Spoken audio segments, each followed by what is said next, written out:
संस्थापकाय च धर्मस्य सर्वधर्मस्वरूपिणे अवतारवरिष्ठाय रामकृष्णाय ते नमः। स्वामी विवेकानंद का lecture from Colombo to Almora का सीरीज़ जो है माय प्लान ऑफ कैंपेन, उसका हम पाठ कर रहे थे।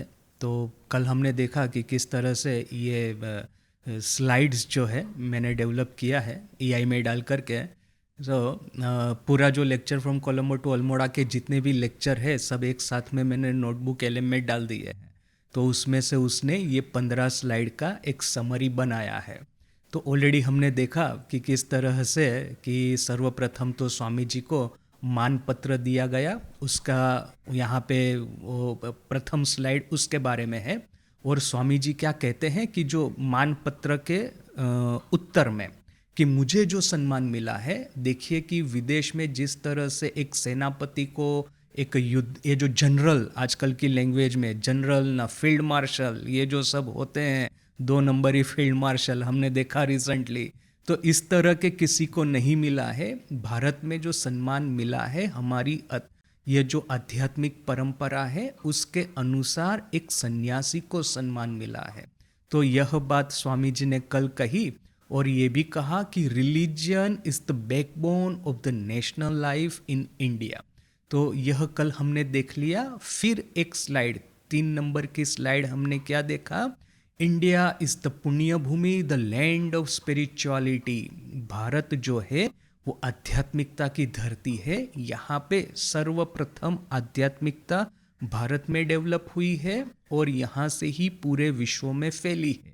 यदि इस पृथ्वी पे और कोई जगह है, कोई देश है जो कि ऐसा दावा कर सके कि वो पुण्य भूमि है, तो वो भारत ही है। और भारत में ही देखिए कि एक के बाद एक धर्मों का प्रारंभ हुआ है, एक के बाद एक धर्म के संस्थापक है, उन लोगों का यहाँ पे इस पुण्य भूमि में उदय हुआ है। और इसी पुण्य भूमि से आध्यात्मिक तरंगे एक के बाद एक पूरे विश्व में बही है और पूरे विश्व को आध्यात्मिक रस में आप्लुत कर दिया है।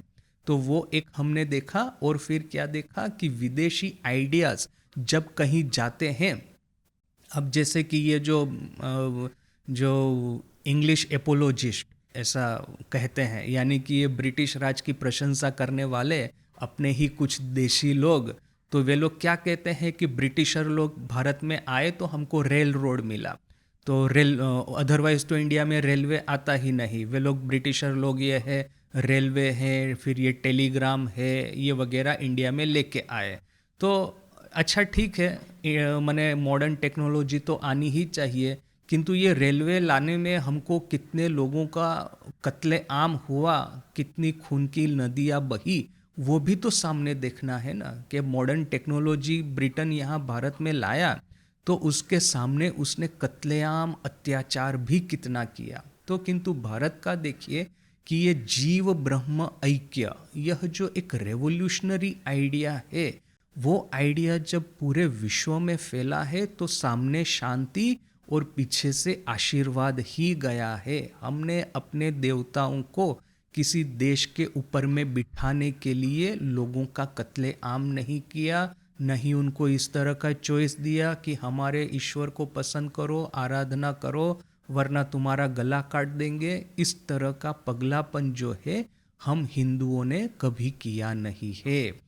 और फिर साथ में ही स्वामी जी ने ये भी कहा कि इसका परिणाम यह है कि हमने लोगों की कत्लेआम नहीं की, इसका परिणाम यह है कि जो ये कातिल प्रजाएं जो सब थी, ये मिलिटरिस्टिक रेसिस जो सब थी, नेशंस एंड सिविलाइजेशंस जो थे, जो कि लोगों को अत्याचार करके अपनी जेब भरते थे, अपना ये नेशनल वेल्थ बढ़ाते थे, उस देशों की अवस्था देखिए, एक के बाद एक rise and fall, rise and fall.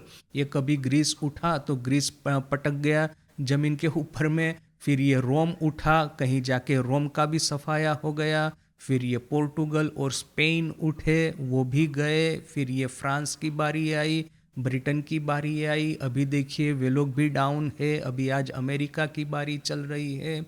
देखिए कि जब भी आप शोषण के ऊपर में अपनी ये नेशनल अथॉरिटी, ये नेशनल कल्चर को एस्टैब्लिश करेंगे तो ये कभी भी ज़्यादा टिकने वाला नहीं है। आज विश्व में देखिए कि जो सबसे ancient civilization as it is चली आ रही है तो वो भारत ही है।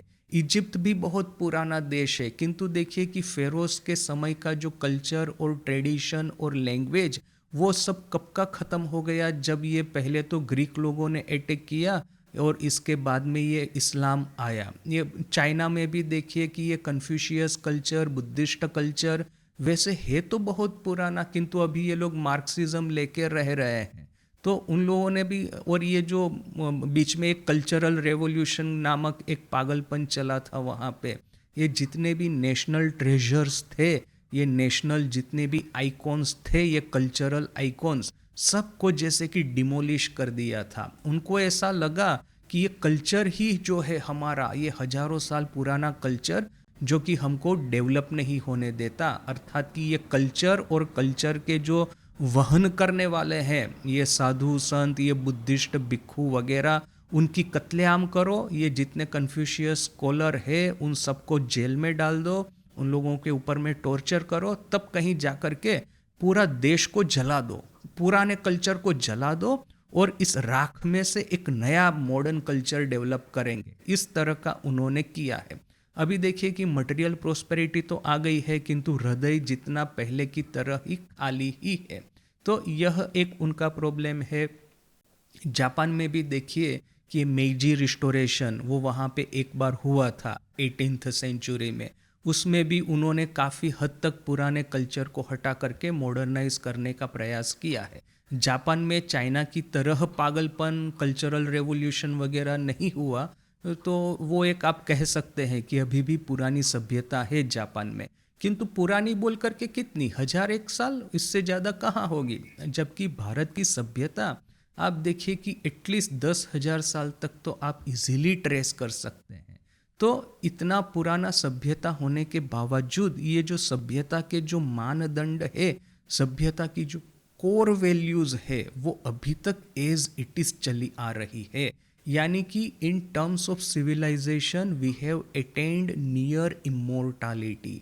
तो यह जो प्राप्ति हुई है वो इसीलिए हुई है कि हमने दूसरों के ऊपर में हमारे विचारों को बिठा देने के लिए लोगों पे अत्याचार नहीं किए हैं। इसके बाद का स्लाइड देखते हैं। देखिए कि क्या कहता है। यह जो है ये समरी है। Every race has a mission, India's is the light spiritual.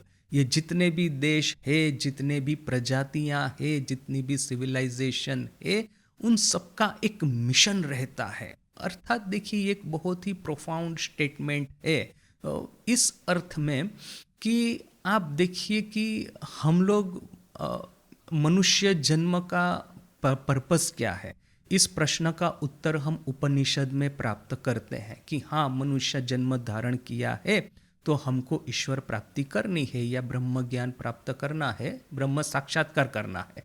प्राप्त क्या, वो तो पहले से ही है, या तो फिर ये आत्मज्ञान उसको हमको साक्षात्कार करना है। तो आप धर्म की दृष्टि से एक इंडिविजुअल जो है उसका तो आप एक पर्पस हमको स्पष्ट रूप से मिल गया है।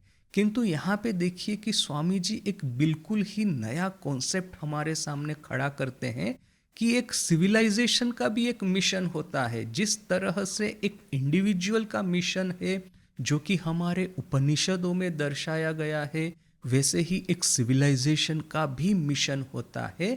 रेस शब्द जो है वो आजकल थोड़ा सा वो नेगेटिव दृष्टि से देखा जाता है, क्योंकि ये जो हिटलर और ये जो फासिस्ट लोग थे उन्होंने रेशियल प्योरिटी की बात कही, यानी कि ये जर्मन रेस जो है, जर्मन प्रजा जो है वो यहूदियों से ज़्यादा श्रेष्ठतर है बोल करके ये रेशियल प्योरिटी मेंटेन करने के लिए यहूदियों को ख़त्म कर दो बोल करके पकड़ पकड़ करके सबको कंसंट्रेशन कैंप में डाल दिया था। तो वो कहानी जग जाहिर है। तो इसीलिए रेस शब्द यदि न यूज़ करे आज के मॉडर्न युग में, और यदि सिविलाइजेशन शब्द यूज़ करे तो इट इज़ मच बेटर। और स्वामी जी जो कहते हैं उसके साथ में परफेक्टली वो मैच हो ही जाता है तो देखिए कि every civilization has a mission, और स्वामी जी हमको कहते हैं, बाद में कहेंगे भी सही, क्या कहते हैं, for other Nations religion is one among many occupations. दूसरे जो देश है वहाँ पे धर्म जो है वो बहुत सारे और जो भी एक उनके सामने पड़े हैं उसमें से यह एक धर्म भी है। अब जैसे फ्रांस है तो उनके सामने मिलिट्री एक कॉन्क्वेस्ट जो है वो एक बहुत बड़ा यह था। अभी ब्रिटेन को आप देखेंगे, ब्रिटेन के बारे में कहा जाता है नेशन ऑफ शॉपकीपर्स, अर्थात कि ये दुकान चलाने वाले जो लोग होते हैं ना, तो ये दुकान चलाने वाले लोगों का देश है। उन लोगों को चाहिए ट्रेडिंग, मर्केंटाइल, उनका जो पूरा एक माइंडसेट है, तो पूरे विश्व में वो एक purchase from the cheapest market and the sell in the dearest market, अर्थात कि उन लोगों का फिलोसॉफी क्या है, सबसे सस्ता जहाँ पे जो मिलता है वहाँ से परचेस करो और सबसे महंगा जहाँ पे बिकता है वहाँ पे ले जा करके सेल करो। तो अभी स्पाइस है, तो स्पाइस सबसे सस्ता कहाँ पे मिलेगा, तो ये स्पाइस आइलैंड जावा है, सुमात्रा है, इंडोनेशिया वगैरह वगैरह जो स्पाइस आइलैंड है वहाँ पे सबसे सस्ता स्पाइस मिलेगा, मसाला मिलेगा। तो वहाँ से खरीद करके यूरोप में मसाला सबसे महंगा बिकता है। क्यों?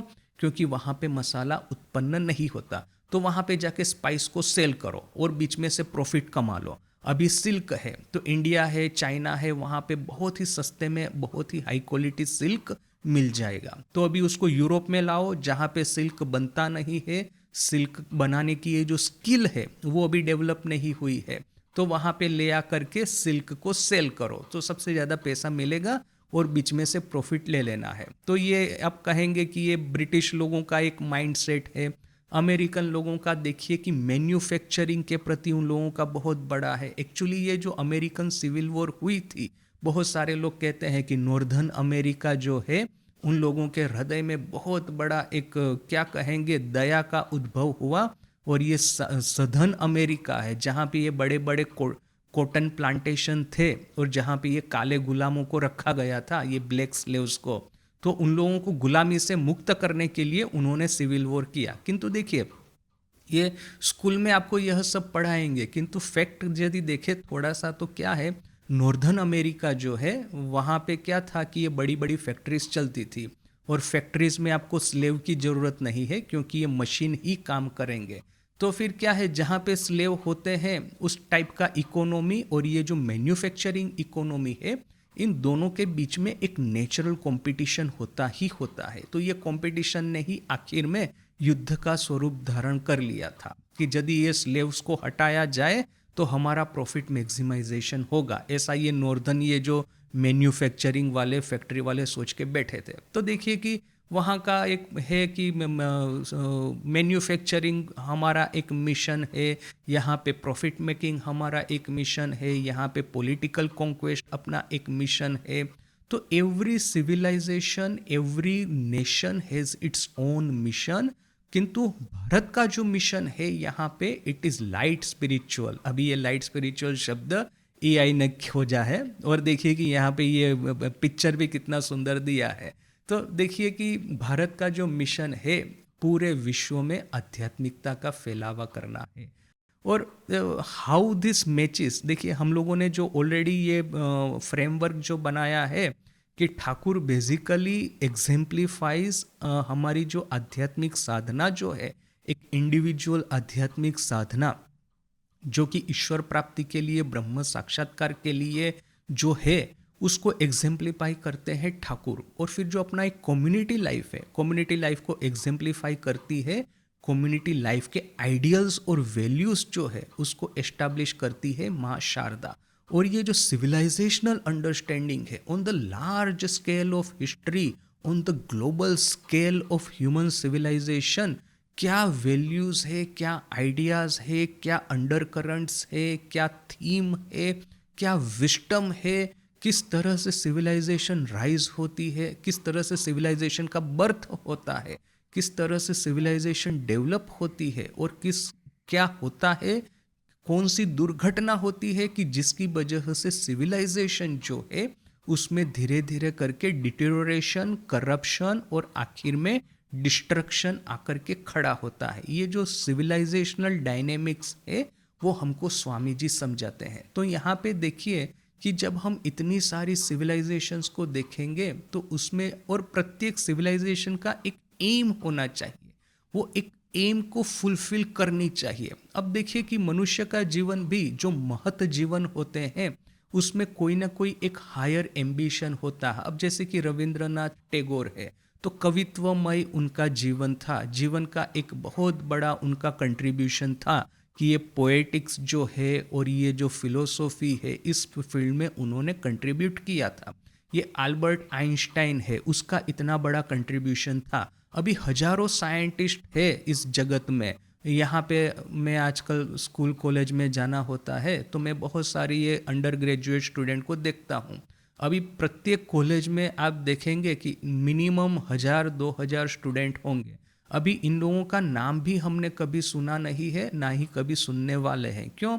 क्योंकि उनका ऐसा कोई कंट्रीब्यूशन ही नहीं है। एक छोटा सा जीवन है, जन्म मृत्यु जरा व्याधि, पहले तो पास करो एग्जामिनेशन में, फिर कैसे भी करके छोटा मोटा नौकरी का जुगाड़ कर लो, फिर शादी करो, फिर बच्चे की फिक्र करो, फिर अपना थोड़ा बहुत एंटरटेनमेंट का जुगाड़ करो, बूढ़े हो जाएंगे तो थोड़ा ट्रीटमेंट का जुगाड़ कर लो और फिर मर जाओ। यही तो एक छोटा सा जीवन के भीतर में सब बंधे हैं। किंतु ऐसे लोगों में जब एक आइंस्टाइन खड़ा होता है तो उसका नाम, उसकी कहानियाँ, उसका कंट्रीब्यूशन सब लोग जानते हैं, सभी लोग उसके कंट्रीब्यूशन से बेनिफिट प्राप्त करते हैं। तो रेसिस जो है या सिविलाइजेशंस जो है जब वो एक बहुत बड़ा कंट्रीब्यूशन करती है तो वो सिविलाइजेशन महत सिविलाइजेशन कही जाती है। और जिस सिविलाइजेशन का ऐसा कोई कंट्रीब्यूशन नहीं है वो आई गई, कोई फर्क ही नहीं पड़ा, ना ही कोई उसकी चिंता करता है, ना ही उसके बारे में कोई जानता है। तो अभी जैसे देखिए कि ये ऑस्ट्रेलिया है, ऑस्ट्रेलिया में ऑलरेडी कुछ लोग रह रहे थे, कुछ ट्राइब्स रह रही थी। फिर ये ब्रिटिश लोग गए, उन्होंने ये ऑस्ट्रेलिया की जितनी भी लोकल ट्राइब्स है उसका सफाया कर दिया और फिर वहाँ पे पूरे कॉन्टिनेंट को हड़प करके वे लोग अभी आराम से रह रहे हैं। अभी ये जो ऑस्ट्रेलिया के जो एबोरिजिनल लोग हैं उनका क्या कल्चर था, क्या कंट्रीब्यूशन था, किसी को नहीं पता। क्यों?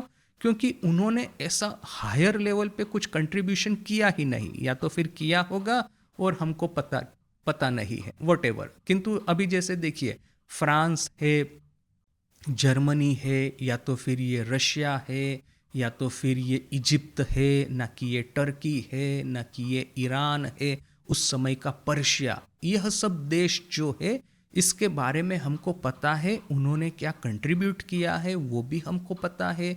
इन सब देशों में किस तरह से आर्ट है, कल्चर है, लिटरेचर है, पोएट्री है, साइंस है, यह सब कैसे डेवलप हुआ यह सब हमको पता है। थोड़ा बहुत हिस्ट्री पढ़ेंगे तो पता चल जाएगा।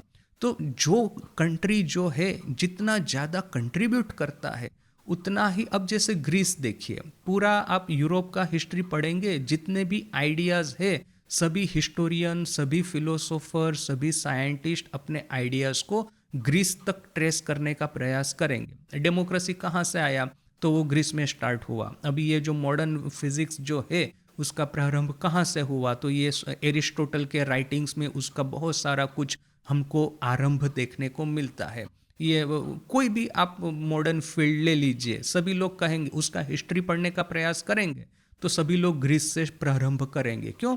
क्योंकि Greece is a watershed in European history की। हाँ, यहाँ से सब कुछ हमारा जो, जिसको आज हम यूरोपियन वेस्टर्न सिविलाइजेशन कहते हैं, उसका उद्गम स्थान, उसकी गंगोत्री वो ग्रीस में है। तो ग्रीस का, भले ही चाहे ग्रीस स्वामी जी कहते तो है कि ये वही ग्रीस है जहाँ पे कि कैपिटोलाइन हिल के ऊपर में मकड़िया जो है अपना जाला गूंथ रही है, स्पाइडर जो है अपनी वेब जो है व्यू कर रहे हैं। किंतु उस ग्रीस का जो फिलोसॉफिकल या तो फिर ये जो साइंटिफिक कंट्रीब्यूशन है, it is still enriching western civilization. तो क्या है कि भले ही चाहे देश चला गया किंतु उसका कंट्रीब्यूशन तो हमेशा के लिए रह गया। यानी कि कोई भी कंट्री क्या कंट्रीब्यूट करती है उसके ऊपर में उसकी ग्रेटनेस डिपेंड करती है। बहुत सारे देश आते हैं जाते हैं, ना ही उनके बारे में कोई सुनते हैं, ना ही उनका ऐसा कोई खास कंट्रीब्यूशन होता है। अभी आजकल आप अफ्रीका के ये जो सूडान है, नाइजेरिया है वगैरह कंट्रीज देख लीजिए, ये तांजानिया है, नाम तो हमने सुना है किंतु इससे ज़्यादा और कुछ नहीं। सूडान में जो इतने अभी ये इतने सालों से ये सिविल वॉर चल रही है, इतने सारे लोग मर रहे हैं वहाँ पे, कौन इसका ज़्यादा टेंशन लेता है? अच्छा ठीक है, वो आए गए मरे, एक दूसरे को मारे, हम लोगों को क्या है उससे? क्यों हमको सिंपथी क्यों नहीं होती सूडान के ऊपर में? क्यों? प्रॉब्लम क्या है कि हम लोग सूडान को पहचानते नहीं, वहाँ के लोगों को हम पहचानते नहीं। आज अभी देखिए कि अमेरिका में एक छोटा सा एक स्कूल में एक शूटिंग भी होता है तो पूरे जगत में ये न्यूज़ फैल जाता है। सूडान में आप देखिए इतने लोगों की हत्या हो गई, कोई फिक्र नहीं, कहीं पे कोई न्यूज़ नहीं। क्यों? क्योंकि अमेरिका का जो कंट्रीब्यूशन है, इसकी वजह से हम कुछ कुछ अमेरिकनों को अच्छे से पहचानते हैं जो कि रेगुलर न्यूज़ में रहते हैं। तो फिर क्या है ना, एक सिंपथी का एक नाता बन जाता है। तो वहाँ पे कुछ भी हुआ तो हमको सुनने के, जानने की एक आकांक्षा, एक इच्छा होती है। अभी किसी भी सूडानीस को मैं तो नहीं पहचानता, और हालांकि मैं रेगुलरली न्यूज़ पढ़ता हूँ, किसी भी सूडानीस को मैं नहीं पहचानता। तो फिर क्या है प्रॉब्लम कि इन लोगों के साथ में एम्पैथिक एक रिलेशन है वो एस्टैब्लिश नहीं होता। देखिए कि भारत को गाली देने वाले लोगों की अमेरिका में कोई कमी नहीं थी, किंतु जिस क्षण स्वामी जी अमेरिका गए और भारत की महत्ता का गुणगान गाए, तभी से ये अमेरिका वासियों की, उस समय के जो कुछ अमेरिका निवासी थे, उन लोगों की भारत के प्रति एक प्रीति का संबंध जन्मा। अभी यहाँ पे बात ये नहीं है कि भारत का कल्चर और उसकी ग्रेटनेस सुनकर के ये उनको एम्पैथी या फ्रेंडशिप उनके भीतर में जन्म ली है। भारत की ग्रेटनेस हमेशा से थी। यदि आप कोई भी एक किताब खोल करके पढ़ना शुरू करेंगे तो आप सब पता चल जाएगा। बात ये नहीं है कि भारत की ग्रेटनेस, बात है कि स्वामी विवेकानंद की जो पर्सनालिटी थी, उसकी वजह से स्वामी जी के साथ में उन लोगों का एक स्नेह का रिश्ता बना, और ये जो स्नेह का रिश्ता जो है वो उसके प्रति फिर ये एक आकर्षण प्रकट करता है। तो क्या है कि अभी जैसे कि अपना एक मित्र है, अभी जब हम ट्रैवल करते हैं तो फिर रास्ते में बहुत सारे गांव आते हैं जाते हैं, कौन उसका इतना ये लेता है, चिंता करता है कि ये कौन सा गांव है, उसमें कौन सी दुकान है, उसकी क्या स्पेशलिटी है, यहाँ पे क्या बनता है, कुछ नहीं। किंतु जैसे ही देखिए कि ठाकुर कहते हैं कि एक ये ठाकुर के साथ में ही हुआ ना कि मैं एग्जैक्ट भूल गया, किंतु ठाकुर का ही यह उदाहरण है कि एक गांव गए, पता चला कि यह गांव की जो मिट्टी है, मिट्टी में से खोल बनता है, वो जो बजाने वाला, और यह जो खोल होता है ड्रम जैसा, वो जो चैतन्य महाप्रभु का उत्सव वगैरह जो होता है ना, उसमें ये बजाया जाता है। तो जैसे ही यह एसोसिएशन बैठा, सीधे ठाकुर समाधि में चले गए। अभी ये ठाकुर के ही साथ में हुआ कि ठाकुर कोई कहानी कहते हैं, मैं एग्जैक्ट भूल गया, किंतु देखिए कि यह एसोसिएशन बैठना चाहिए अपने प्रियतम के साथ में। चैतन्य महाप्रभु की मैं आराधना करता हूँ बोल करके, अभी यह एक जो गांव है जिसके साथ में मेरा कोई रिलेशन नहीं, किंतु जैसे ही पता चला कि इस गांव की मिट्टी से खोल बनता है और वह खोल जो है चैतन्य महाप्रभु के उत्सव में बजता है, फटाक करके मुझे वहाँ पे जाके समाधि हो गई। राइट? तो अभी यदि इस तरह का कोई रिलेशन नहीं होता उस गांव के साथ में, तो क्या मुझे कुछ होने वाला था गांव जाकर के? कुछ नहीं। तो वैसे ही भारत के बारे में जो सिंपथी प्रकट हुई विदेश में, वो स्वामी जी की पर्सनालिटी की वजह से प्रकट हुई थी। प्रत्येक सिविलाइजेशन है, उन लोगों को इस तरह के ग्रेट मैन को प्रोड्यूस करना पड़ेगा। अभी आज तक हम देखिए कि जैसे ही फिलोसॉफी डिपार्टमेंट में जाएंगे, आपको कोई भी स्कूल कॉलेज की फिलोसॉफी स्ट्रीम में एडमिशन लेंगे, सीधा आपको सोक्रेटिस है, एरिस्टोटल है, ये कांट है, हेगेल है वगैरह पढ़ाना शुरू कर देंगे। अभी आप कांट, हेगेल, एरिस्टोटल, सोक्रेटिस वगैरह को पढ़ेंगे तो साथ साथ में ही वेस्टर्न कंट्रीज के ऊपर में ऑटोमेटिक एक सिंपथी होगी। फिर वे लोग यहाँ पे आके अपना शोषण भी करेंगे ना, तो हम लोगों को ज़्यादा ये पता नहीं, हम लोगों को ज़्यादा दुख नहीं होगा। ये कैसा है पता है? वो जो मॉस्किटो है अपना खून चूसता है, किंतु सबसे पहले क्या करता है, उसका ये जो कांटा ये जो होता है ना, वो पहले हमारे खून में वो थोड़ा बहुत ये डाल देता है, एनेस्थेसिया डाल देता है। तो अभी जैसे ही एनेस्थेसिया गया तो हमको अभी पता नहीं चल रहा है कि ये खून चूस रहा है। तो ये वेस्टर्न कल्चर का जो मोह है ना हमारे मन के ऊपर में, यह एक एनेस्थेसिया की तरह कार्य करता है। अभी ये चाइना वाले थोड़ा बहुत भी कुछ गड़बड़ करने को जाएंगे हमारे साथ में, साथ साथ में ही सब लोग चिल्लाएंगे। पाकिस्तान कुछ भी करेगा गड़बड़ तो सब लोग चिल्लाएंगे। किंतु ये ट्रंप पगला भारत को इतना गाली भी दे रहा है तो हम लोग चुपचाप सहन कर रहे हैं। क्यों? क्योंकि पाकिस्तान या चाइना के साथ में ऐसा कोई हृदय का रिश्ता अपना नहीं है, जबकि अमेरिका के साथ में बैठ गया है ऐसा बहुत सारे के मन के भीतर में। तो बोलकर के वे लोग एक्सप्लॉइट भी करेंगे तो हम उसका उत्तर नहीं देंगे। तो देखिए कि यह जो सिविलाइजेशन का कंट्रीब्यूशन होता है वो सिविलाइजेशन का सॉफ्ट पावर है। ये सॉफ्ट पावर एक बार आपने डेवलप किया तो इस जगत में जय आपका होना ही होना है। तो यहाँ पे देखिए कि प्रत्येक सिविलाइजेशन का एक कंट्रीब्यूशन है, भारत का कंट्रीब्यूशन है स्पिरिचुअलिटी। और क्या कहता है ये AI? For other Nations religion is one among many occupations, but अभी कोटेशन मार्क चालू होते हैं। Here in India religion is the one and only occupation of life. अन्य अन्य देशों में देखिए कि और भी बहुत सारी चीज़ों को लेके ये व्यस्त रहते हैं, किंतु भारत में धर्म ही है हमारे जीवन का प्राण। अभी देखिए इस स्टेटमेंट को लेकर के हम आर्ग्यूमेंट करना चाहे तो कर ही सकते हैं। इवन स्वामी जी के समय में भी आप देखिए, स्वामी जी ये राजपूताना वगैरह में जो भ्रमण करते थे और वो जो एक राजपूत राजा से मिले थे, वो जोधपुर न कि जयपुर जहाँ पे भी हो, तो वो राजा स्वामी जी को कहता है कि स्वामी जी मुझे तो ये मूर्ति पूजा वगैरह में कोई इंटरेस्ट नहीं है, तो मैं क्या नरक में जाऊंगा क्या? और राजा पूछता भी है इस तरह से मृदु हास्य करता करता, कटाक्ष करता हुआ, यानी कि उसने अपने मन में फिट बिठा के रखा है कि जो ये मूर्ति पूजक है सब के सब चोर लुटेरे हैं, लोगों को भ्रमित करके अपनी जेब भर रहे हैं। बस ये European civilization, European learning, western learning वही सुपीरियर है। किंतु फिर स्वामी जी ने क्या उत्तर दिया हमको तो पता है। स्वामी जी ने वो राजा की जो छवि थी तो उसके दीवान को दिखा, इसके ऊपर में थूको। तो दीवान जिस तरह से बेचारा डर गया, राजा समझ गया कि ये छवि के भीतर में, पिक्चर के भीतर में भी देखिए कि भले ही चाहे असली व्यक्ति उपस्थित ना हो, किंतु उसका आइडिया तो उपस्थित है। और जितना सम्मान आप जीवित व्यक्ति को करते हैं उतना ही सम्मान उसकी यह जो आइडिया है उसको करना चाहिए। तो ये सिंबोलिज्म के पीछे का लॉजिक, तो वो उसको थोड़ा बहुत अकल आया। किंतु ये तो हमको स्पष्ट रूप से पता है कि ना ही स्वामी जी के समय में ऐसा था कि भारतवासी जितने भी थे दिन रात धर्म को लेके रहते थे, ना ही आज ऐसा है। थोड़ा बहुत भी आप रिसेंट हिस्ट्री खोल के देखेंगे तो ये स्टेटमेंट जो है स्वामी जी का कि भारत में religion is the one and only occupation of life, इसके बारे में आपको सीरियस डाउट होगा और होना ही चाहिए। एक ओपन डिबेट करना, यह तो मैंने यदि स्वामी जी को पढ़ने के बाद में यदि हम डिबेट, आर्ग्यूमेंट, क्वेश्चन, उत्तर पक्ष पूर्व पक्ष करना न सीखे तो फिर स्वामी जी को पढ़ने का क्या लाभ है? तो अभी इस बारे में बहुत सारे उत्तर हो सकते हैं।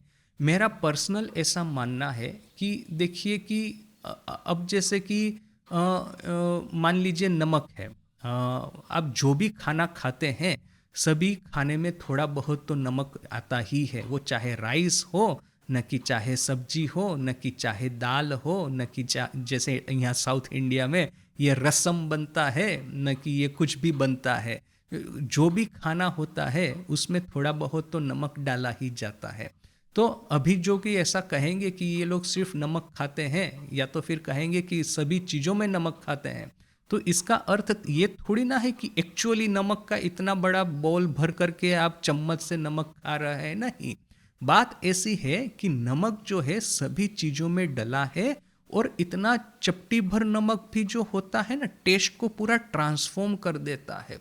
आप सब्जी में बिना नमक की सब्जी खा के देखिए, आपको अरे लगेगा कि अरे इसका टेस्ट बिल्कुल इतना बेकार, इतना बुरा टेस्ट क्यों लग रहा है। तो फिर इसका टेस्ट बढ़ाने के लिए क्या पूरा डिब्बा भर के 1 किलो नमक डाल देंगे उसमें? नहीं, एक चपटी भर नमक ही उसमें डालना है और देखिए कि टेस्ट ट्रांसफॉर्म हो जाता है। तो भारत में हम जो कुछ भी करते हैं इसमें ये चपटी भर मात्र स्पिरिचुअलिटी ऐड करने से भी देखिए कि हमारा सब कुछ ट्रांसफॉर्म हो जाता है। दूसरे देशों में देखेंगे कि ये माइंडसेट ही ऐसा रहता है कि कब दूसरे देशों पे आक्रमण करे, कब उनको लूटे, कैसे उनको एक्सप्लॉइट करे, कैसे बड़े से बड़े एम्पायर बनाए, कैसे बड़ा सा बड़ा ये मर्चेंडाइज नेटवर्क, ये जो कॉमर्शियल नेटवर्क बनाए, कैसे बड़ा सा बड़ा प्रोडक्ट बना करके मोनोपोली एस्टैब्लिश करे। अब कि भारत में है कि जीवन निर्वाह के लिए जो कुछ करना है वो करना है, और फिर यदि समय प्राप्त होता है तो कोई अन्य चिंता करनी है। ये जगत के बारे में बहुत ज़्यादा एम्बिशन हम लोगों की नहीं है। अभी ऐसा भी नहीं है। अब जैसे कि मैंने कहा कि ये जो मैं इतने सारे स्टूडेंट्स को देख रहा हूँ अंडर ग्रेजुएट, ऐसा तो नहीं है कि उन लोगों की मैं आइंस्टाइन हो जाऊँ, न कि मैं ये जो इलोन मस्क की तरह एक इंडस्ट्रियलिस्ट हो जाऊँ, न कि मैं स्पेस एक्स एस्टैब्लिश कर दूँ। इस तरह की यदि एम्बिशन नहीं है तो फिर ये लोग स्पिरिचुअल है, ऐसा भी नहीं है। राइट। भारत में प्रॉब्लम क्या हो गया है अभी आजकल, खास करके स्वामी जी के समय से ही देखिए, यदि एक्सटर्नल एम्बिशन नहीं है तो एटलीस्ट फिर इंटरनल एम्बिशन भी नहीं है। ये एम्बिशन का अभाव जो है that is very dangerous. Bharat के साथ में जो पिछले 1000 साल से वही हुआ है। देखिए ठाकुर के भीतर में, ठाकुर का ही उदाहरण, एक्सटर्नल एम्बिशन नहीं थी। ठाकुर ने स्पष्ट कहा, चाल कोला बांधा विद्या आमीन वो दरकार नहीं हमार, अर्थात चाल कोला बांधा विद्या, अर्थात कि चाल, आप यदि पुरोहित है, वो तो ब्राह्मण थे, तो किसी के कर पूजा करने को जाएंगे तो पूजा करके, अभी नज़र तो वहीं पे है ना कि पूजा जैसे ही जल्दी जल्दी खत्म करके दक्षिणा लेके भागूं यहाँ से, दूसरी जगह पूजा करने जाऊं, तो वो जो पूजा खत्म करके वो जो क्या मिलता है वो दक्षिणा में, तो चाल अर्थात कि चावल, और कला अर्थात कि बनाना। तो ये बनाना और ये चावल और ये 1-2 सिक्का दक्षिणा, ये मिलेगा वो पुरोहित को पूजा करने के बाद में दक्षिणा के रूप में। तो ठाकुर कहते हैं ये चावल और केला, और ये दोनों जो प्राप्त कराती है, इस तरह की विद्या सीखने की मेरी कोई इच्छा नहीं है। किंतु यही ठाकुर सामने में ये भी कहते हैं कि मैं भक्तों का राजा होऊंगा, इस तरह की मेरी एम्बिशन थी। यानी कि एक्सटर्नल एम्बिशन नहीं थी, इंटरनल एम्बिशन तो थी।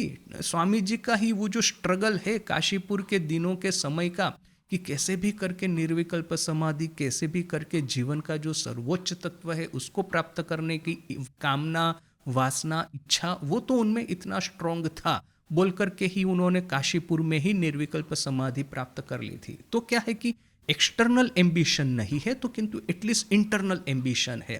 आजकल जो भारत में ज़्यादातर लोगों के साथ में जो हो रहा है, ना ही एक्सटर्नल एम्बिशन इतना स्ट्रांग है, ना ही इंटरनल एम्बिशन इतना स्ट्रांग। देखिए एम्बिशन होता है, ऐसा नहीं है कि कोई ये कहेगा कि नहीं मुझे तो गरीब ही रहना है, मुझे तो मूर्ख ही रहना है। सभी लोग इस तरह के डे ड्रीमिंग करेंगे कि मैं ये इस तरह वो जो किसी सुपरस्टार की तरह पॉपुलर हो जाऊं, ये मैं धोनी की तरह बड़ा क्रिकेटर हो जाऊं, न कि मोदी की तरह बहुत बड़ा राजनेता हो जाऊं, पीएम हो जाऊं। सपने तो दिवा सपना तो सब लोग देखेंगे, किंतु सपना को साकार करने के लिए जो ग्राउंड वर्क, हमको जो फुटवर्क करना पड़ता है, वो कितने लोग करते हैं? तो वो बहुत ही कम लोग करते हैं। दैट इज़ अ प्रॉब्लम भीतर में भी। ले मैं भी सोचता हूँ कि 12 साल में ठाकुर को निर्विकल्प समाधि प्राप्त हुई थी, मुझे भी हो जाए, इस तरह के दिवा स्वप्न मैं भी देखता हूँ।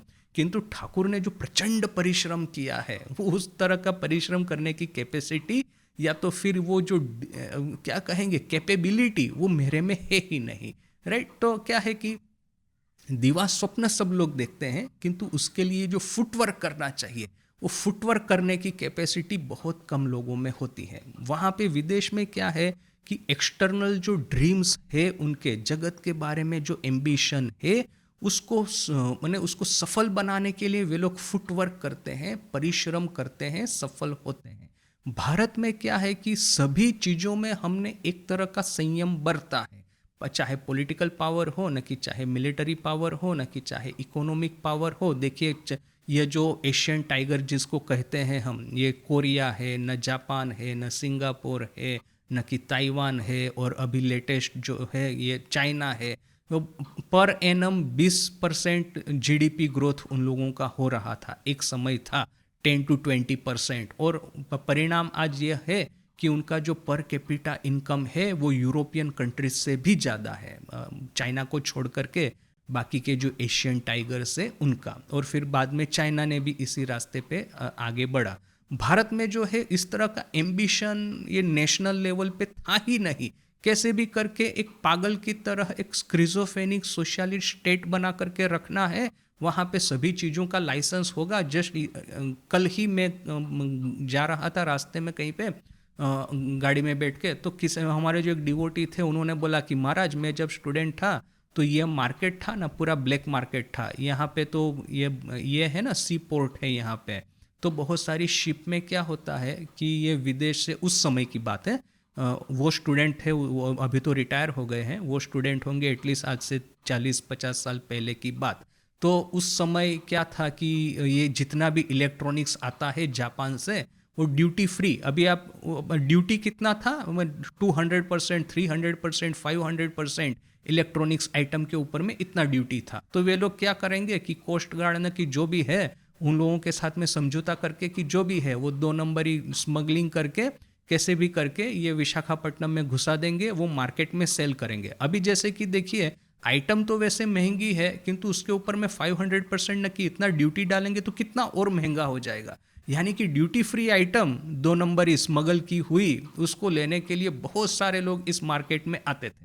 अभी मैंने उस समय माइंडसेट ही ऐसा था कि कंजम्पशन है, ये जो ट्रांजैक्शन है, मैंने लेना और देना, मैंने सेल करना, परचेस करना, मैन्युफैक्चरिंग करना, उस सब के ऊपर में सरकार की जैसे कि एक वक्र दृष्टि थी। आज हम कहते हैं जितना भी लाना हो लाओ, जितना सेल करना हो करो, किंतु उस समय इस तरह का परिस्थिति था। तो क्या है कि देखिए कि हम लोग इस तरह के एक सोशलिस्ट माइंडसेट में रहे हैं, जहाँ पे भी हमको ये इकोनॉमिक एम्बिशन को भी हम लोगों ने बड़े मॉडरेट करके रखा है। आइडियली होना ये चाहिए कि बाह्य जगत में जब भी अपनी एम्बिशन मॉडरेट है तो इनर वर्ल्ड में उसको बहुत ही ज़्यादा स्कोप मिलना चाहिए, बहुत ही ज़्यादा एक्सपांड होनी चाहिए। ये हो नहीं रहा है, ये भारत का दुर्भाग्य है। वो वही हमारा जो ये उदाहरण मैं बार बार कहता हूँ कि ये जो वाटर स्नेक, ठाकुर का ही उदाहरण किंतु थोड़ा सा चेंज करके, कि ये वाटर स्नेक है, मेढक को गिला है, ना ही अभी उसको खा पाता है, ना ही उसको फेंक पाता है बाहर में, और बोल करके ना ही मेढक मर रहा है, ना ही ये वाटर स्नेक है उसकी यंत्रणा का अंत आ रहा है। तो भारत में भी जैसे कि ये आध्यात्मिकता को पकड़ करके, ना ही हम आध्यात्मिकता को डाइजेस्ट करके आध्यात्मिक वर्ल्ड में एक के बाद एक हमारा जो कि आम नागरिक है वो बढ़ पा रहे हैं, ना ही फिर ये आध्यात्मिकता गले में घंटी की तरह धर्म जो है इस तरह से बंध गया है कि एक्सटर्नल वर्ल्ड में भी ज़्यादा कुछ डेवलपमेंट नहीं कर पाते। ये सुंदर पिचाई वगैरह को यदि अपनी एम्बिशन को खुला रास्ता देना है तो वो अमेरिका ही जाना होगा। अभी जस्ट रिसेंटली में एआई का हिस्ट्री पढ़ रहा था, तो एक जोफ हिंटन करके एक ये है कैनेडियन रिसर्चर। तो अभी क्या है कि उसको आजकल मॉडर्न एआई का वन ऑफ द फाउंडर माना जाता है। तो उसने ठीक किया, वो प्रोफेसर था, तो उसने ये ठीक किया कि मैं क्या है कि कॉरपोरेट जॉब करना चाहता हूँ। और कॉरपोरेट जॉब करने के लिए उसने क्या किया, बुद्धि क्या यूज़ की कि उसने कंपनी एस्टैब्लिश की। वो खुद उसका फाउंडर, उसके जो 2 स्टूडेंट है, उसके एम्प्लॉय, 3 लोगों ने एक कंपनी एस्टैब्लिश की। और अभी कंपनी बना करके वो अपने को सेल कर रहे हैं, ऑक्शन कर रहे हैं। माने फटाक करके कोई कंपनी ज्वाइन कर लेगा वो प्रोफेसर, तो उसको तो इतना सैलरी नहीं मिलेगा, तो वो अपने को ऑक्शन कर रहा है। देखिए उसका भी बुद्धि कैसा है। तो ऑक्शन में कौन, और ये जो है माने आजकल का जो मॉडर्न एआई स्टार्ट हुआ है ना, उसके पीछे की ये one of the important stories, ये जोफ हिंटन है, फिर ये जो डेमिस हसाबिस है, ये जो फिर ये सैम ऑल्टमैन है, इन लोगों का हिस्ट्री ये बता रहा है। तो आई थिंक ये 2012 ना कि 13 की ही बात है, जबकि ये पूरा मूवमेंट ऑन होना था, स्टार्ट हो रहा था उस समय। तो ये अपना ऑक्शन कर रहा है अपनी कंपनी का। ऑक्शन में कौन था, तो एक माइक्रोसॉफ्ट था, गूगल था, और ये डेमिस हसाबिस का डीप माइंड, उस समय इंडिपेंडेंट कंपनी था, बाद में वो गूगल में मर्ज हो गया। और पता है एक और कौन था, तो बाइडू, चाइना का। अब देखिए कि सभी लोग ये कर रहे हैं, बीड कर रहे हैं एक के बाद एक। तो ये जो बाइडू कंपनी है चाइना की, उसका जो बिडिंग है वो $1 मिलियन, मैंने 30 मिलियन, 40 मिलियन, ऐसा 10 million, 15 million, 20 million, 25 million company खरीदने के लिए जेफ हिंटन की।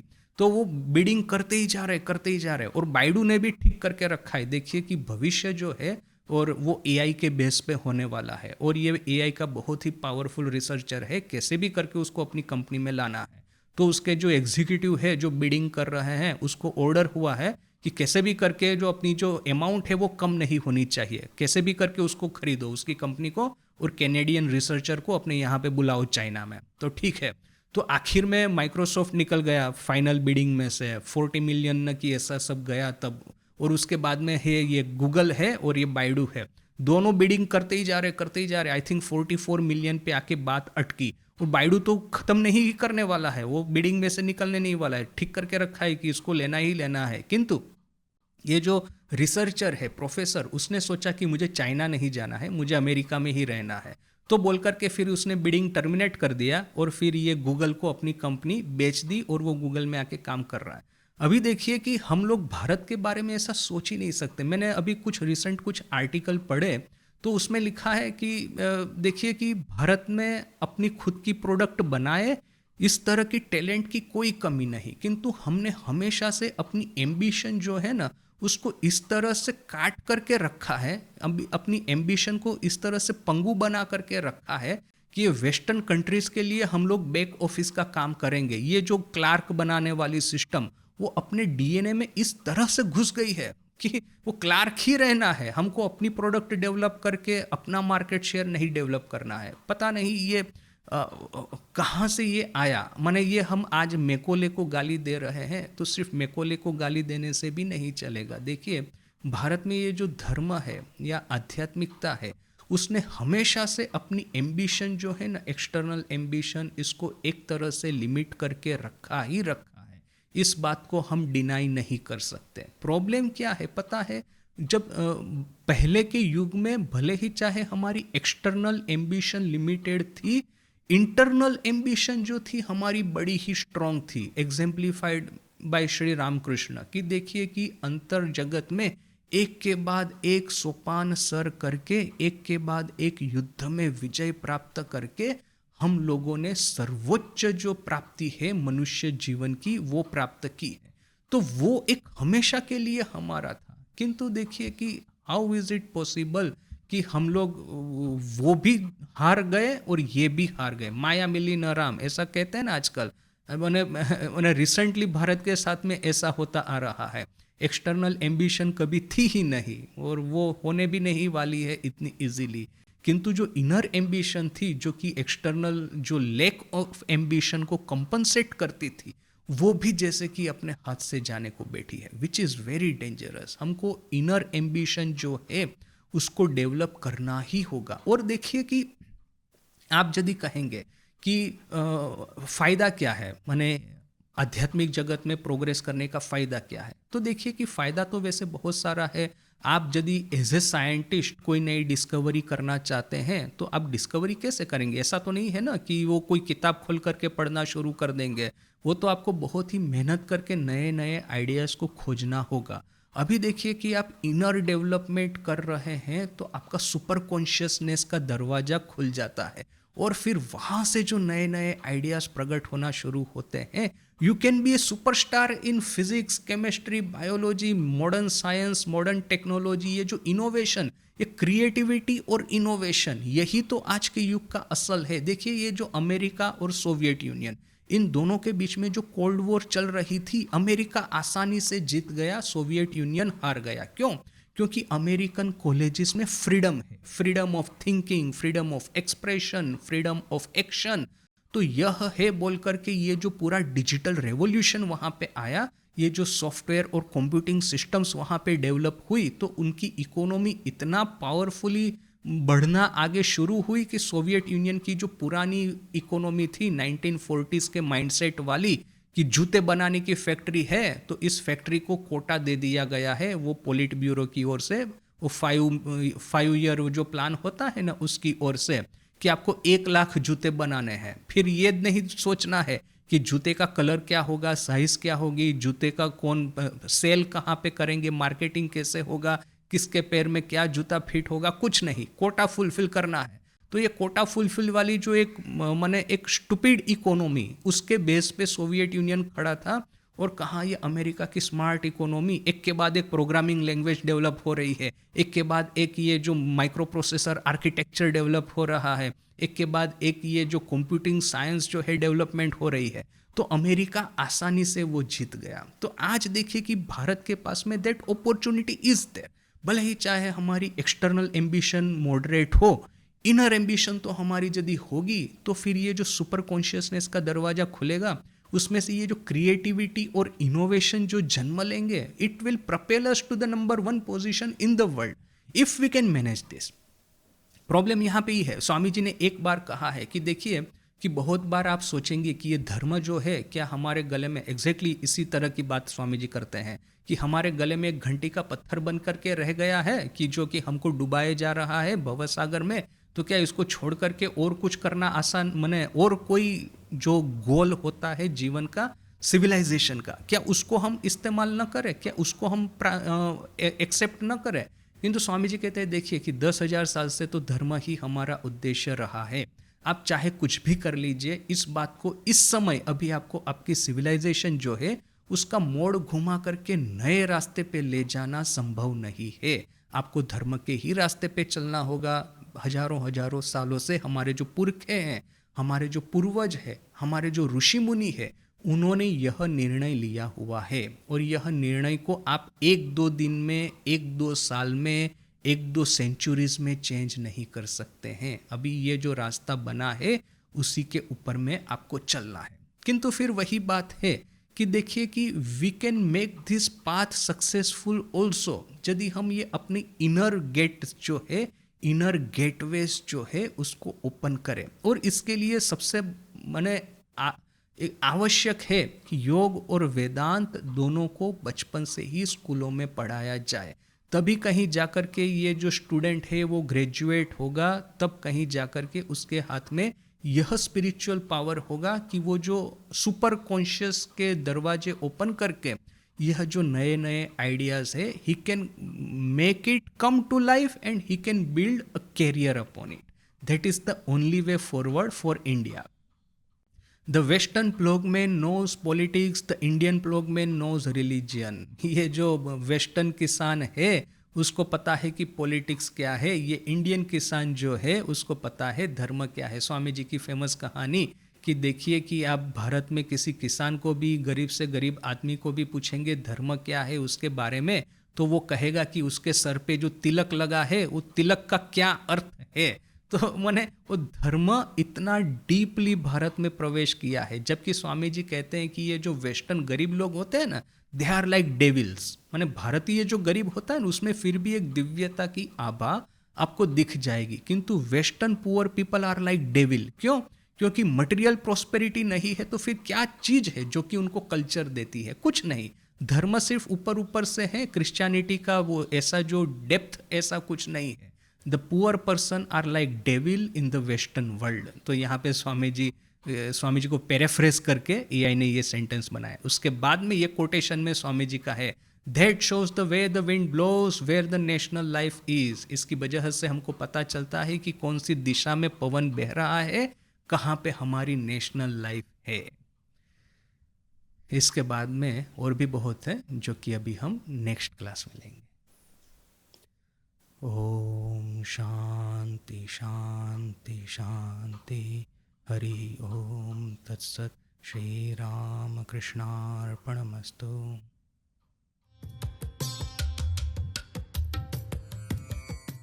ये जो आपने कहा ना लैक ऑफ एम्बिशन, मैं एक उदाहरण देता हूँ। मैं यहाँ पे लाइब्रेरी है हमारी, तो वो तो मेन रोड के ऊपर में ही है, पूरा बीच रोड है। तो ऑटो वाले बहुत सारे खड़े रहते हैं, क्योंकि कोई है कि वो टूरिस्ट लोगों का आना जाना रहता है ना। तो मैं देखता हूँ ऑटो वालों को ऑटो ऑन रख करके, माने इंजन चल रहा है, पेट्रोल जल रहा है, बढ़िया मज़े से बैठे और मोबाइल देख रहे हैं। तो और सामने इधर उधर नज़र भी नहीं कर रहा है। किसी को आना हो तो आओ, जाना हो तो जाओ, और इंजन चल रहा है। मैं देख रहा हूँ कि कितनी देर तक ये इंजन चालू रखता है। एटलीस्ट मैंने 20 मिनट तक देखा, वो खड़ा है, मोबाइल देख रहा है और इंजन चल रहा है। उसको जैसे कि कोई फिक्र ही नहीं है इस जगत की। ऐसा मैं अपने समय में इस तरह से स्कूटर फूटर चलाता था, मैं स्टूडेंट था, मैं सपने में भी नहीं सोच सकता कि मैं इंजन चालू रख के मैंने 20 मिनट एक जगह पे खड़ा रहूं, मैं सपने में भी नहीं सोच सकता। अभी आज ऐसा, और देखिए हम यूक्रेन रशिया से ऑयल परचेस करते हैं, ये पेट्रोल, और उसमें अमेरिका के साथ में झगड़ा हो गया है। तो ऐसा नहीं है कि पेट्रोल हमारे यहाँ पे कहीं मुफ्त में मिलता है, तो भी बढ़िया मजे से 20 मिनट तक इंजन चालू रख के वो खड़ा है। क्या बोलेंगे आप?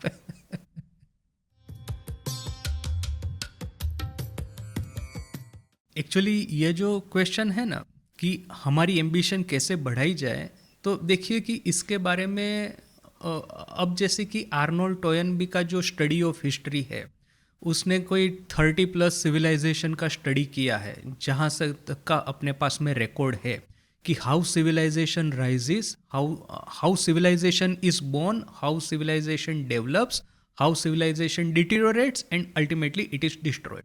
तो वो उसका स्टडी का कुछ कुछ पॉइंट्स जो है ना, अल्टीमेट कंक्लूजन जो है, वो कहता है कि सिविलाइजेशन राइज कब होती है, जबकि उसके सामने चैलेंज आती है।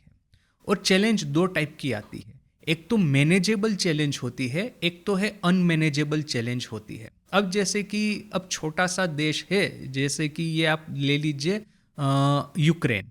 अभी यूक्रेन के ऊपर में रशिया ने अटैक किया, तो अभी क्या है ना, उसके सामने एक अनमैनेजेबल चैलेंज है, इस अर्थ में कि यूक्रेन का रिसोर्स और पावर इतना नहीं है कि रशिया का मुकाबला कर पाए। ऑन दी अदर हैंड, और इससे क्या होगा कि वैसे यूक्रेन वाले जो है वो हार्ड वर्क तो बहुत करेंगे, उनकी एम्बिशन बढ़ेगी अपनी सोसाइटी को सेव करने के लिए, और उनका अभी ये ड्रोन वॉरफेयर जो है पूरा, अब कोई भी न्यूज़पेपर आर्टिकल देखिए कि ये जो पूरा रेवोल्यूशन आया है ड्रोन वॉरफेयर में, पूरा यूक्रेन की वजह से आया है, क्योंकि अभी उनके पास में इतने तो सोल्जर नहीं है कि वो रशिया के सामने लड़े। तो उन्होंने ये पूरा मैंने सच एन एक्सटेंट ये ड्रोन रेवोल्यूशन ये लोग लेके आए हैं कि पेंटागन भी उनके पास में सीख रहा है। So that is one way कि चैलेंज आनी चाहिए जिसका मुकाबला करने के लिए पूरा देश खड़ा हो जाए। सो दैट इज वन थिंग। किंतु यूक्रेन के सामने जो चैलेंज है ना, वो अनमैनेजेबल है, रशिया के सामने वो जीतने नहीं वाले हैं, बोल करके उनका डेवलपमेंट होगा नहीं, रुक जाएगा। जबकि देखिए कि ब्रिटेन के सामने चैलेंज था स्पेनिश आर्माडा। आज से उस 16th सेंचुरी की बात करें, ये क्वीन एलिजाबेथ उस समय थी, तो ये स्पेन ने आर्माडा भेजा था, एक बहुत बड़ा युद्ध जहाजों का समूह ब्रिटेन को विजय करने के लिए, ब्रिटेन पे राज करने के लिए। तो वो अभी क्या है कि ब्रिटेन के पास में इतना स्ट्रेंथ, हालांकि स्पेन उस समय का सुपर पावर था और ब्रिटेन छोटा सा देश था, किंतु उनके पास में जो साहस जो था ना, वो इतना था कि वो मैनेजेबल चैलेंज था। ये जो स्पेनिश आर्माडा को जीत करके वे लोग विजय हुए, और फिर वो जो पूरी माने नेविगेशन शिप बिल्डिंग टेक्निक है, उसको एक्सपांड करके फिर पूरे विश्व में वे लोग फैले। तो क्या है कि कोई भी सिविलाइजेशन को आगे बढ़ना है ना, उसको एक चैलेंज चाहिए। चैलेंज पूरे देश को इकट्ठा करती है और उसको एक गोल देती है। इस गोल को कंप्लीट करने के लिए एक के बाद एक शूरवीर जो है वो प्रकट होना शुरू हो गए। और दूसरा कि ये चैलेंज जो है वो मैनेजेबल होनी चाहिए, इस अर्थ में कि हमारा उसमें विजय होना चाहिए। तो यदि ये दो कंडीशन फुलफिल होती है, तो वो देश जो है वो भयानक डेवलप होता है, और बहुत सारे ambitious, hard working, hard driven लोग उसमें पैदा होते हैं। अभी जैसे ये अमेरिका ब्रिटिश कॉलोनी था, ये भारत भी ब्रिटिश कॉलोनी था, किंतु अमेरिका के सामने ब्रिटेन के ऊपर में ब्रिटिश राज को हटाना, it was a manageable challenge बोल करके अमेरिका ब्रिटेन को भगा करके इतनी बड़ी महासत्ता बना। जबकि भारत की जो परिस्थिति थी, इतना भयानक तमस में डूबा हुआ था कि ब्रिटिश राज को भगाने की कोई क्षमता नहीं थी। ब्रिटिश लोग गए मेनली बिकॉज की सेकेंड वर्ल्ड वॉर में काफ़ी पिटाई हुई है उन लोगों की, बोल करके वे लोग यहाँ से निकले हैं। तो अभी भारत के सामने प्रॉब्लम क्या है ना, एक तो है कि हमारे सामने एक मैनेजेबल चैलेंज आनी चाहिए, और यह चैलेंज इस तरह की हो कि सभी भारतवासियों को इकट्ठा करके एक डायरेक्शन में हमारी शक्तियों को वो प्रवाहित करे। So if this is possible तो ये कुछ होगा। अदरवाइज देखिए कि हम लोग हमेशा से अपने को इस तरह से एक इंसुलर सब कॉन्टिनेंट है, तो यहाँ पे इस दो समुंदर है दोनों ओर, और ऊपर में देखिए हिमालय है, हिंदू कुश है, बोल करके हम लोग अपने को एक इंस्यूलर समझते हैं, बोलते हैं कि जो विदेश से आते हैं थोड़ा बहुत राज करके चले जाएंगे, अपना सोसाइटी है, अपना कल्चर है, बस एज इट इज़ चलता रहेगा, हमको ज़्यादा कुछ करने की ज़रूरत नहीं है। तो ये जो इंस्यूलर माइंडसेट जो है, आज बिहार में इलेक्शन हुआ, देखा आपने कौन सा, माने नाती जाति को छोड़ करके वही विचार ही नहीं। ये पीके बेचारा मेहनत किया इतना कि ये एजुकेशन के ऊपर में इलेक्शन इश्यू बनाया जाए, ये हेल्थ को इश्यू बनाया जाए। ये एजुकेशन हेल्थ हमारे लिए इश्यू ही नहीं है। क्यों? क्योंकि हमारी एम्बिशन ही नहीं है। एम्बिशन होगी तो ये हेल्थ और एजुकेशन इश्यू होंगे। आप 10,000 दे दीजिए, नाती जाति के चक्कर में फंसा दीजिए, उसी से हम लोग खुश हो गए हैं। तो इससे खुश क्यों होते हैं? क्योंकि हमारे सामने चैलेंज नहीं है। Ambition is always in the response of a challenge. ये चैलेंज ही हमारे सामने नहीं आता है बोल करके ये जो पीस है ना आखिरी 50 साल की, उसने भारत को ना बिल्कुल। और देखिए कि ब्रिटेन, अब जैसे अमेरिका है, अमेरिका को एक्चुअली ब्रिटिश के साथ में युद्ध करना पड़ा था। अभी हम लोगों ने किसी के साथ में युद्ध ही नहीं किया। पाकिस्तान का तो युद्ध थोड़ी ना कहलाया जाता है, वो तो छोटा मोटा स्कर्मिश था बॉर्डर के ऊपर में। चाइना के साथ में भी ऐसा कुछ नहीं हुआ। अभी ये चैलेंज का अभाव जो है, it is another fundamental problem की मुझे लगता है कि ये एम्बिशन इसके पीछे नहीं है हमारी। ये जो मैं परसों दिन बता रहा था ना कि ये एलियन, यदि ये एलियन आ जाते हैं सही में पृथ्वी के ऊपर में अटैक करने के लिए, that will be a challenge. फिर उस चैलेंज का सामना करने के लिए सबको खड़ा होना होगा। That will flare up our ambition. किंतु as long as there is no challenge, हम लोग एम्बिशन डेवलप कर ही नहीं पाएंगे। So that is one thing.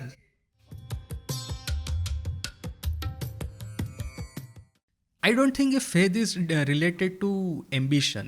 Challenge is related to ambition. Without challenge, ना यहाँ पे क्या है, दो फ्रेमवर्क है, यह है डायमेंशन है। एक तो इंडिविजुअल डायमेंशन, ऑफ कोर्स यहाँ पे आत्मश्रद्धा होनी ही चाहिए। आत्मश्रद्धा नहीं होने से आप में एम्बिशन डेवलप नहीं होगी, उसमें कोई प्रश्न ही नहीं है।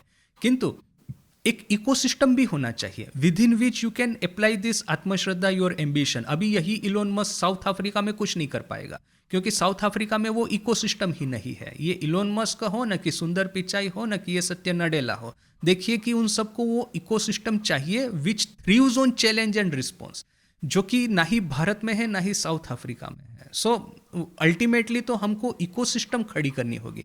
इकोसिस्टम खड़ी हो जाएगी ना, तो कोई भी देश का आप देखें ना, आप इस तरह से आप एनालिसिस कर ही सकते हैं कि 10% लोगों में सुपर एम्बिशन होगी, फिर ये 20% होंगे वो मॉडरेट एम्बिशन होगी।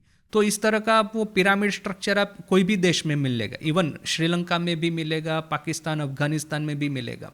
उन लोगों का प्रॉब्लम कहाँ पे है कि वो उसको नर्चर करने के लिए, डायरेक्ट करने के लिए इकोसिस्टम नहीं है। So that is the thing we India need to establish.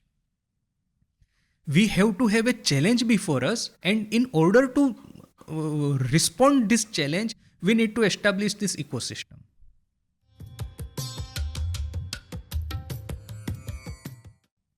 होना ही चाहिए। देखिए आज मैं पढ़ रहा था न्यूज़पेपर में कि ये लेबर रिफॉर्म इंट्रोड्यूस हो गया है। अभी ये लेबर रिफॉर्म लाने के लिए गवर्नमेंट ने कितना ट्राई किया था, कितना सब ये दंगा हुआ था, फसाद हुआ था। देखिए land, labour and farming, 3 reform है यदि आपकी इकोनॉमी को चलाना है तो गवर्नमेंट ने फटाक करके ये लेबर रिफॉर्म इंट्रोड्यूस भी किया, कोई हल्ला गुल्ला भी नहीं हो रहा है। दिस इज कि हम लोगों को पता चला है कि भाई वो सोशलिज्म जो है वो नहीं चलेगा। अभी वो जगना होगा नींद से। 93 का वो जो लिबरलाइजेशन क्राइसिस, वो पेमेंट क्राइसिस की वजह से ही आया।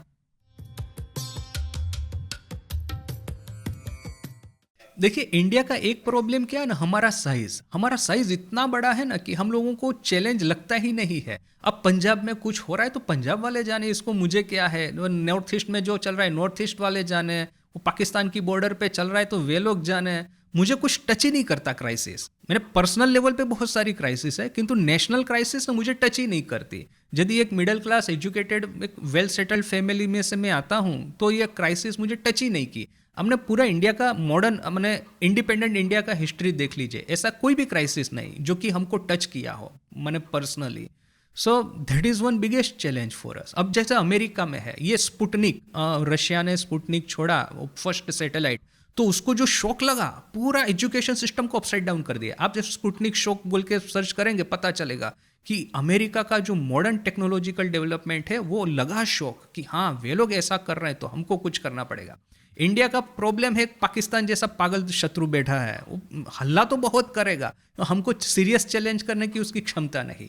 चाइना है, एक सीरियस चैलेंज है हमारे लिए, किंतु चाइना की बुद्धि भी बहुत है, वो थोड़ा टच करके छोड़ देता है। पता है कि उन लोगों को ज्यादा कुछ करने से फिर एक महाराक्षस खड़ा होगा, अभी सोया है सोने दो इसको।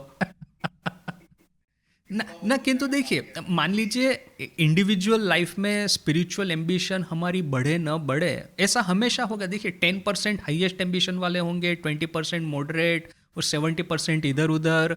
That pyramid structure is standard to every country.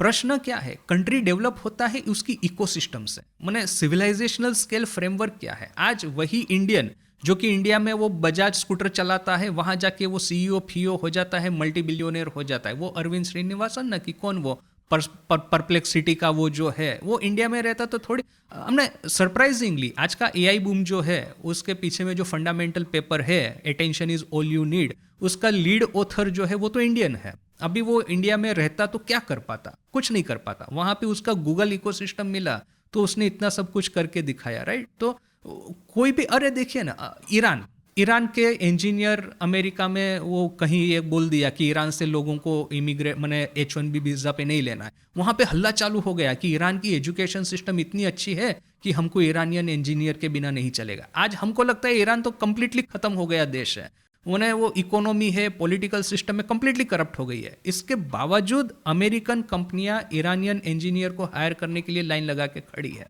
So talent, अब कोई भी देश में पिरामिड स्ट्रक्चर सेम ही दिखेगा, वो चाहे Afghanistan, Sri Lanka, Pakistan, take any countries.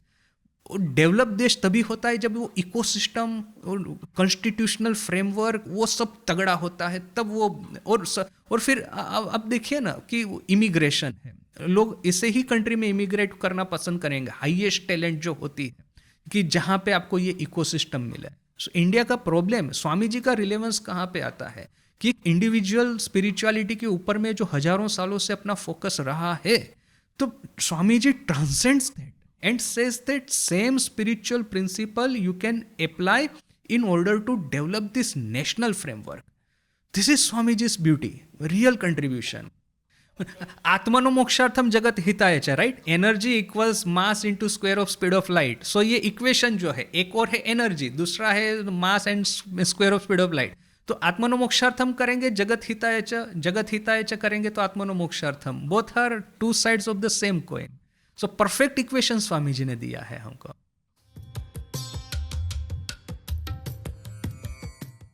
Education system में स्पिरिचुअलिटी को एंटर करवाना होगा, योग और वेदांत को। This is to me a fundamental requirement for India. अब मैं जाता हूँ ना कॉलेजेस में, मैं देखता हूँ ये यंग लोग हैं ना, माने such enthusiasm, such liveliness it is there. हम लोग अभी जैसे कि मैं अब मिडल एज तो क्रॉस हो गया है, अभी क्या है वो एंथुजियाज्म भी नहीं रहा, वो लाइवलीनेस भी नहीं रहा, किंतु ये स्टूडेंट्स में जो होता है ना, तो मुझे ऐसा लगता है कि यदि ये लोग वेदांत को सीखे, स्वामी जी को सीखे, ठाकुर माँ स्वामी जी को समझे, तो उनका लाइफ कहाँ से कहाँ ट्रांसफॉर्म हो जाएगा।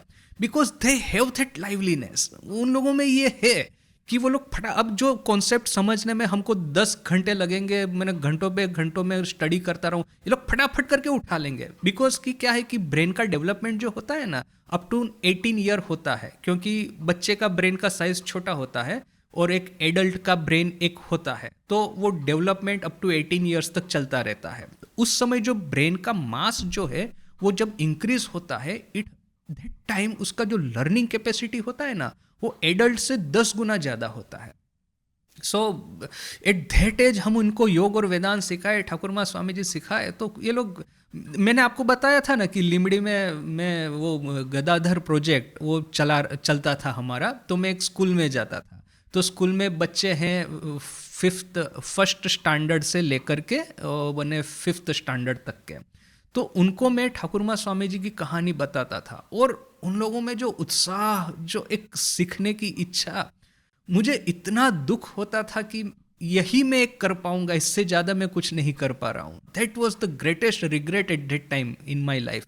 और मैंने आज एक कहानी बताई है। मैंने उनको कहा, एक सप्ताह के बाद में पूछा कि अच्छा बताओ वो कहानी कौन सी थी, जो बताएगा पूरी कहानी उसको गिफ्ट दूंगा। एक समय ऐसा है कि सभी बच्चे कहानी बता रहे, मुझे गिफ्ट देना बंद कर देना पड़ा क्योंकि इतना अफोर्ड नहीं कर पाऊंगा। सभी लोग अच्छा उत्तर दे रहे हैं, सभी लोग सच्चा उत्तर दे रहे हैं जबकि यही कहानी को याद करने में मुझे कितना टाइम लगा इन लोगों ने एक बार सुन करके याद कर लिया है। So they have that liveliness जो कि हमको माने somehow we have to capture that.